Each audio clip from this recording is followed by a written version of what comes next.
नमस्कार सर्वांना, मी प्रांजली. दिवाळीच्या 5 दिवसांमध्ये आपल्या घराच्या मुख्य दरवाजामध्ये हे उपाय करा आणि स्वतः अनुभव घ्या. तुमचं भाड्याचं घर असू द्या, स्वतःचं घर असू द्या, फ्लॅट असू द्या किंवा बैठक घर असू द्या, बंगला असू द्या, काहीही असू द्या, हे जे उपाय आहेत ना ते आपल्या घराच्या मुख्य दरवाजामध्ये आपल्याला करायचे आहेत.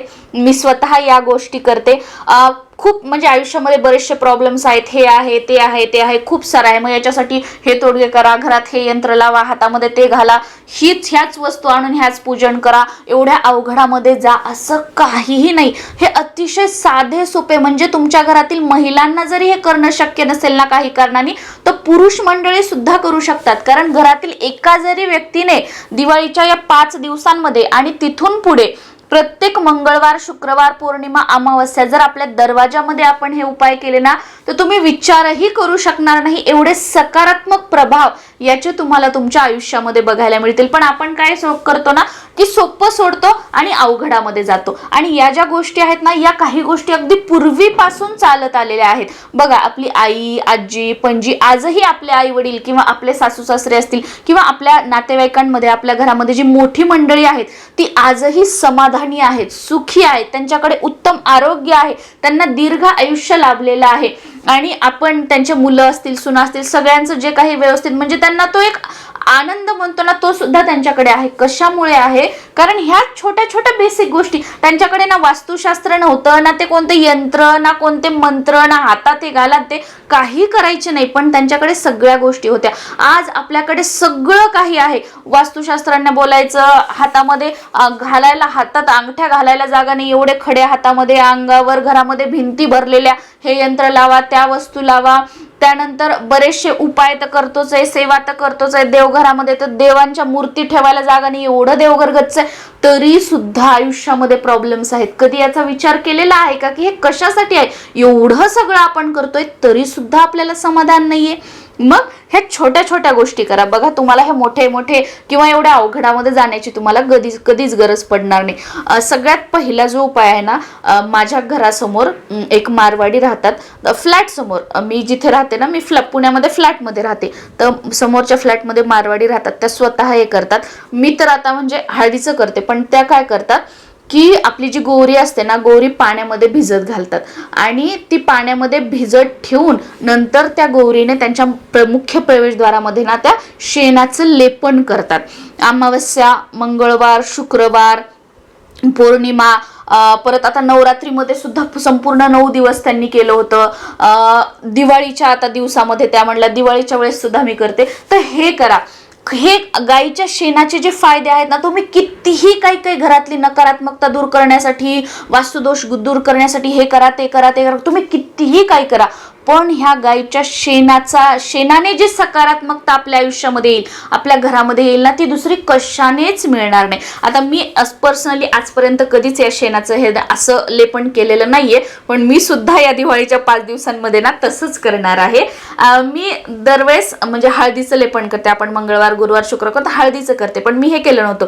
तर मी सुद्धा पर्सनली स्वतः हे शेणाचं जे लेपन आहे ना ते करणार आहे. पण मी काय करणार आहे की आता आपल्याला हळदीचं लेपन करायची सवय, मग काय करायचं, ते जे शेण आपण भिजू घालतोय ना पाण्यामध्ये, त्याच्यामध्ये थोडासा कापूर क्रश करून टाकायचा आणि त्याच्यामध्ये चिमूटभर हळद सुद्धा टाकायची आहे. म्हणजे ते एक फिलिंग की चला आपण हळदीचं करतो, त्याच्यात हळदीचं पण टाकलेलं आहे आणि एक जो सुगंध असतो ना, सकारात्मकता असते ना, त्याच्यामुळे कापूरचे त्याच्यामध्ये थोडंसं कापूर क्रश करून सुद्धा तुम्हाला टाकायचं आहे. तुम्हाला वाटलं तर तुम्ही आपलं जे अत्तर असतं कोणतंही, गुलाबाचं किंवा केवड्याचं, त्याच्या सुद्धा 1-2 थेंब टाका, त्याने सुगंध राहील. कारण माता लक्ष्मीला सुगंध प्रिय आहे. आणि असं करून उंबरठ्याला आणि दरवाजाच्या थोडंसं बाहेर जी जागा असते ना, तिथे शेणाचं लेपन करायचं आहे दररोज. म्हणजे दिवाळीच्या दिवसात आज करा, उद्या पुसून टाका, परत उद्या दुसरं करायचं, परत तेरवा पुसून टाकायचं, परत उद्या करायचं, पुसून टाकायचं. असं फक्त एक दिवस केलं आणि तेच ठेवलं असं करायचं नाही. रोज आपण केलं आणि दुसऱ्या दिवशी पुसलं तर काही जी निगेटिव्हिटी आहे ना, नकारात्मकता आहे ना, ती हळूहळू दूर होऊन त्याचे सकारात्मक प्रभाव आपल्याला बघायला मिळतात. कारण असं म्हटलं जातं की दररोज संध्याकाळी ना जी नकारात्मकता असते ती आपल्या उंबरठ्याच्या बाहेर असते. आणि जेव्हा सकाळी आपण दरवाजा उघडतो ना किंवा आपण दरवाजा झाडत नाही किंवा तसंच पारुस वगैरे ठेवतो, तशाच पारुशा दरवाजाने आपण कामाला जातोय, घराच्या बाहेर जातो, ती नकारात्मकता घरात येते. म्हणून हे जर आपण शेणाचं लेपन केलं किंवा हळदीचं लेपन केलं तर ती दरवाजाच्या बाहेरच राहते, कारण दुसऱ्या दिवशी आपण सगळं हे पुसून घेतो आणि त्याच्यासोबत ती निघून जाते. आणि बरेच जण याच्यासाठी बघा आपल्या मुख्य प्रवेशद्वार संध्याकाळी लावून घेतला, आपण आतून आपल्या कडी वगैरे दरवाजाची लावून घेतली तर आडवा झाडू सुद्धा ठेवतात, कारण असं म्हणतात की अलक्ष्मी म्हणजे दरिद्री जी आहे ना, वाईट शक्ती त्या बाहेरच राहतात, म्हणून दुसऱ्या दिवशी सकाळी ते झाडू उचलतात. बरेच जण असं करतात. तर ही एक टिप म्हणून समजा, तुम्हाला जर या गोष्टींचा त्रास असेल तर तुम्ही करू शकता. या पद्धतीने तुम्हाला शेणाचं लेपन करायचं आहे, पण बऱ्याच जणांना घाण वाटते शेण वगैरे हे, तर ते करायचं नसेल तर हळदीचं लेपन जे आहे ते सुद्धा दररोज करायचं आहे. त्याच्यामध्ये सुद्धा थोडासा कापूर क्रश करून टाका आणि अत्तराचे 1-2 थेंब टाकून तुम्ही त्याने हळदीचं लेपन केलं तरी सुद्धा चालेल. ही झाली पहिली गोष्ट.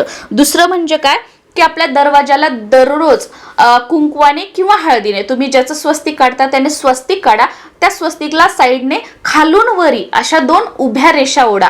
कारण बरेच जण काय करतात, स्वस्तिक काढलं की वरून खाली 2 उभ्या रेषा. आपल्याला आपली प्रगती हवी, आपल्याला आयुष्यामध्ये उंची गाठायची आहे. जे काही म्हणजे तुमची नोकरीमध्ये असेल किंवा काही जे असेल प्रगती, तर आर्थिकदृष्ट्या असेल ती उंची गाठायची, म्हणून खालून वरी रेषा ओढायच्या, इकडे 2 इकडे 2 स्वस्तिकला.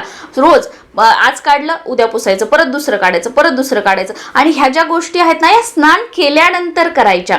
हे आपण शेणाचं हे वगैरे जरी करतो ना, हे स्नान केल्यानंतर करायचं, कारण भले ते शेणाने आपण हे करतोय पण ते आपण म्हणजे उंबरठ्याचं पूजनाचा तो एक भाग आहे. त्याच्यामुळे हे स्वस्तिक सुद्धा आंघोळ झाल्यानंतर काढायचं आहे आणि हे दरवाजाला शेणाचं किंवा हळदीचं लेपन जे आहे ते सुद्धा तुम्हाला आंघोळ झाल्यानंतरच करायचं आहे. आणि शेणाचं किंवा हळदीचं लेपन झाल्यानंतर उंबरठ्याला हळदी कुंकू अर्पण करायचं. दरवाजाच्या दोन्ही साईडला मातीच्या पणतीमध्ये दिवे लावायचे आहेत. आता बरेच जण काय करतात माहिती का, ते विकतचे दिवे आणतात, ते वॅक्स असतं त्याच्यामध्ये. तर खरं जे दिवा लावण्याचं महत्व आहे ना, ते तेलामध्ये, म्हणजे आपली कापसाची वात ज्याच्यामध्ये आपण तेल टाकतो असे दिवे, आणि या दिव्यांनी सकारात्मकता येते. आजकाल बघा बरेच असं तसं मिळतं, आपण ते इझिली मिळतं म्हणून घेतो, पण त्याचा काही फायदा नसतो. त्याच्यामुळे तुम्ही भलेही सगळं घरभर जरी ते वॅक्सचे विकतचे दिवे लावत असाल तरी कमीत कमी 5 दिवे का होईना, 2 आपल्या मुख्य प्रवेशद्वारामध्ये, 1 तुमच्या देवघरासमोर, 1 तुमच्या तुळशी समोर